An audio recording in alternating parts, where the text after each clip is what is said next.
공수처장 나와 계시죠? 네. 공수처에 내란죄를 수사할 수 있는 권한이 있습니까?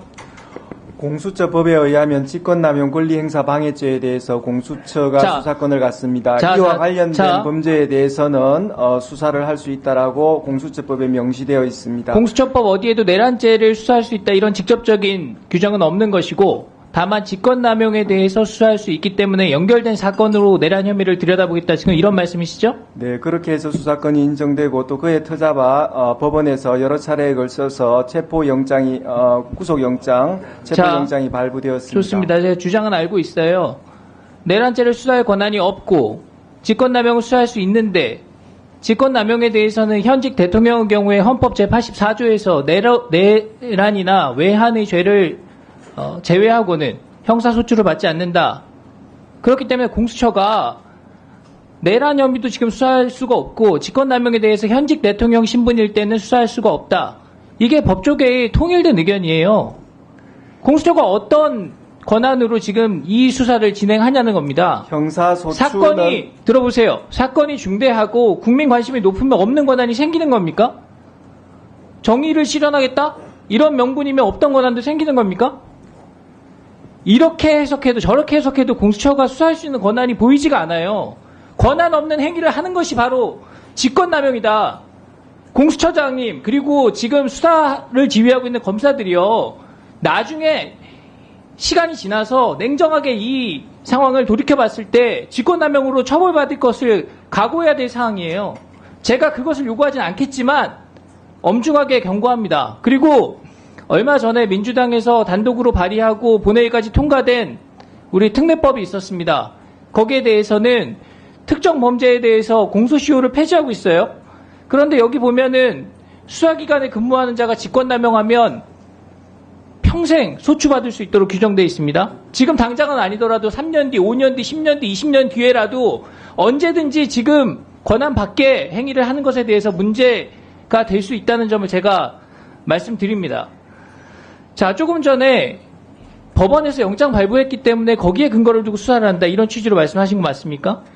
저희들이 법원에서 여러 차례에 걸쳐서 구속영장, 체포영장을 발부받았기 때문에 법적으로 법원에 의해서 아무런 문제가 없다는 것이 인정이 되었다는 그런 취지입니다. 공수처의 1심 관할은 서울중앙지방법원으로 한다고 되어 있습니다. 맞죠?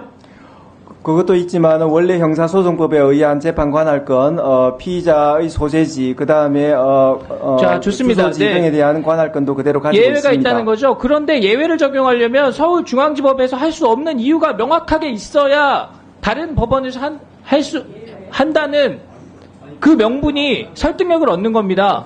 중앙지법에서 할 수 없는 이유가 뭐예요? 그러니까 언론에서 진보 성향 판사의 판단을 구하려는 영장 쇼핑이다 이런 지적을 받고 있는 겁니다. 제 개인적으로 하는 얘기가 아니라 모든 언론의 도배가 됐지 않습니까? 저희들은 그 용산 관할 법원인 서부법원에 하였고 그런 부분은 원칙과 예외의 관계로 해석하는 것이 아니라 저희들은 중앙법원에도 창설적인 관할권이 있지만은 원래 형사소송법에 의한 관할권도 그대로 존재되고 있다는 해석을 수색영장에 이렇게 돼 있어요. 형사소송법 110조 제111조에는 예외로 한다 이렇게 적시되어 있습니다. 법관이 법을 임의로 적용하지 않는다고 배제할 권한이 어디에 있습니까? 그러면 입법부가 또 국회의원들이 존재할 이유가 절반쯤은 없어지는 겁니다. 이 엉터리 영장이 유효하다? 거기에 근거해가지고 체포영장을 집행한다?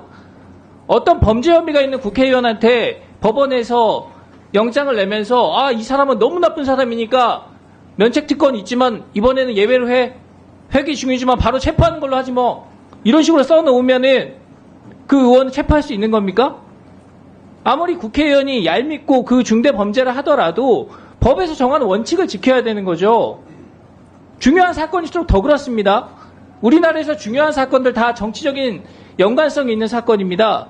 그런 사건들일수록 더 예민하기 때문에 절차적인 정당성을 충분히 확보하면서 어떤 오류도 남기지 않으려는 그런 노력을 하는 겁니다. 그렇게 해야 당사자도 그 결과를 받아들일 수가 있고 지지자들도 그 결과에 대해서 인정을 할 수가 있다는 겁니다. 그런데 공수처가 지금 해놓은 일을 보세요. 권한 없는 일을 해가지고 이렇게까지 일을 크게 벌이면서 그 수사 상황을 지휘하고 통제할 만한 지금 관리 능력을 전혀 보여주지 못하고 있지 않습니까? 그러니까 법적으로 명확하게 근거가 있는 경찰의 수사를 제2첩하라는 요구를 하는 겁니다.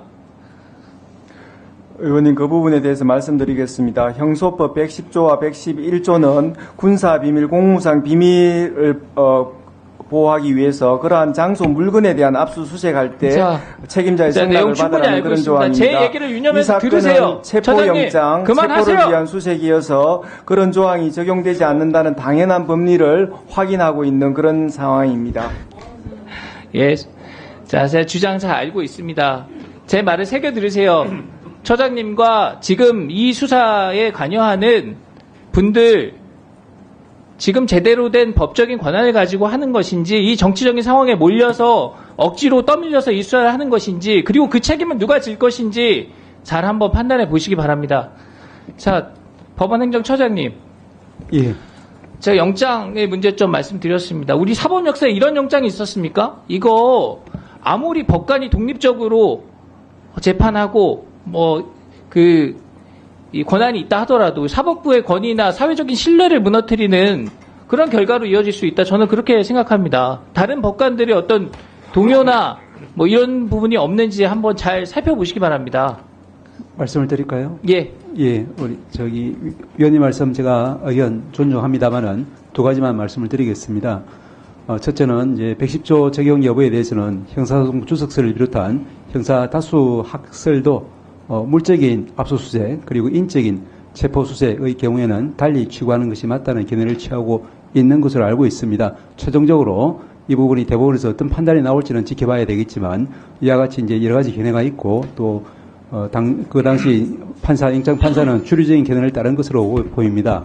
두 번째는 제가 이야기로는 이 법치주의라고 하는 것이 적법하게 절차를 따라 이루어진 재판에 대해서는 일단은 그것을 존중하고 그에 대한 다툼은 절차 내에서 이루어지는 것이 우리 법치주의의 핵심이라고 생각합니다. 그래서 이러한 재판을 통해서 이제 이루어졌다고 하면은 일단 그것은 제도권 내에서 즉 절차 내에서 이번에 이제 이의 신청이라든지 기타 앞으로 체포적 구심이라든지 여러 가지 절차를 통해서 다투는 것이 법치주의를 조금은 더 우리가 생각하는 부분이 아닌가 하는 그런 생각을 가지고 있습니다. 절차를 다하고 지금 시간적인 여유가 없이 너무 불편하게 상황이 진행되고 있습니다. 그리고 법관이 어떻게 형사소송법의 특정 조항을 마음대로 임의배제하는 것을 인정할 수가 있습니까? 그러니까 모든 언론에서 법 위에선 판사다 이런 지적 나오는 겁니다. 상황을 엄중하게 보시고 무조건 간사를 하지 마시고 한번 상황을 판단해 보십시오. 예, 그 말씀에 대해서 한 말씀만 더 드리겠습니다. 그러니까 지금 이제 이 신청에 대한 기각 결정문에 따르면은 이제 체포영장 발부에서 110조 제외 내지는 이제 열혈한다는 그런 기재는 확인적인 의미로 보입니다만은 어쨌든 확인적이라고 하면은 굳이 쓸 필요가 없는 것이 아닌가라는 그런 지적들이 있는 것 같습니다. 거기에 대한 당부는 제가 굳이 언급하지는 않겠습니다.